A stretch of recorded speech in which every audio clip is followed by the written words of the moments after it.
সবসময় কিন্তু একঘেয়েমি খাবার ভালো লাগে না। যেমন খেতে ভালো লাগে না, তেমন কিন্তু রান্না করতেও ভালো লাগে না। আপনাদের কার কেমন লাগে জানি না, আমার কিন্তু মোটেও ভালো লাগে না। যাই হোক, পাস্তা অনেক সময় আমরা যেমন নুডলস রান্না করি ডিম দিয়ে সাধারণ নরমালভাবে, তেমন করেও রান্না করে খাওয়া যায়। কিন্তু মাঝে মধ্যে তো একটু অন্যরকমভাবেও রান্না করতে হয়।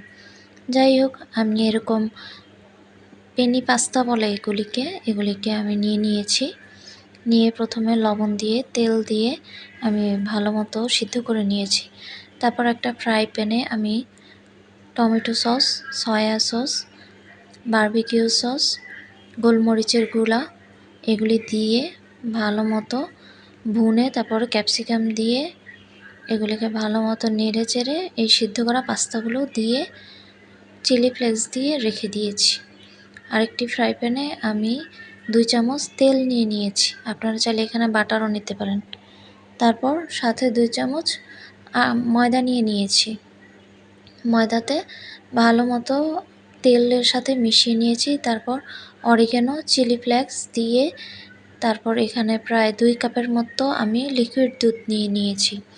সবগুলো ভালো মতো মিশিয়ে আমি 1/2 চামচের মতো লবণ আর 1 চামচের মতো চিনি দিয়ে দিয়েছি। তারপর এগুলোকে ভালো মতো মিশিয়ে আমি ঘন একটা গ্রেভি তৈরি করছি। ঘন গ্রেভিটা হলো ক্রিমি চিজ পাস্তার জন্য যে গ্রেভি তৈরি করা হয়, ক্রিম তৈরি করা হয় বা আপনারা যা বলেন চিজ সস যাই বলেন না কেন। এই তো এখন আমি এটার সাথে চিজ অ্যাড করে দিলাম।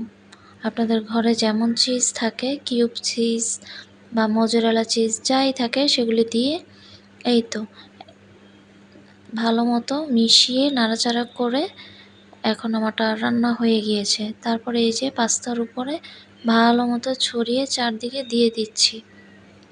আপনারা এই অবস্থাতেও এখন যে পর্যায়ে আছে এটা ভালো মতো মিশিয়ে খেয়ে নিতে পারেন। খেলে এটা মনে করেন হবে cheese pasta, cheese creamy pasta যেটা। আর এটার উপরে যদি আপনি লেয়ারে বেশি করে চিজ দিয়ে তারপরে ওভেনে 20 থেকে 30 মিনিট বেক করে নেন, তখন হবে ওটা বেক চিজ পাস্তা। আপনাদের কার কাছে কোনটা ভালো লাগে অবশ্যই কমেন্টস করে জানাবেন। আমার কাছে দুইটাই ভালো লাগে।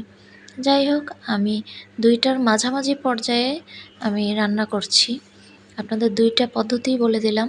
চিজ অল্প একটু দিয়ে এর উপরে আমি বারবিকিউ সস দিয়ে দিয়েছি ফ্লেভারের জন্য। 5 মিনিট বেক করে খেয়ে ফেলব।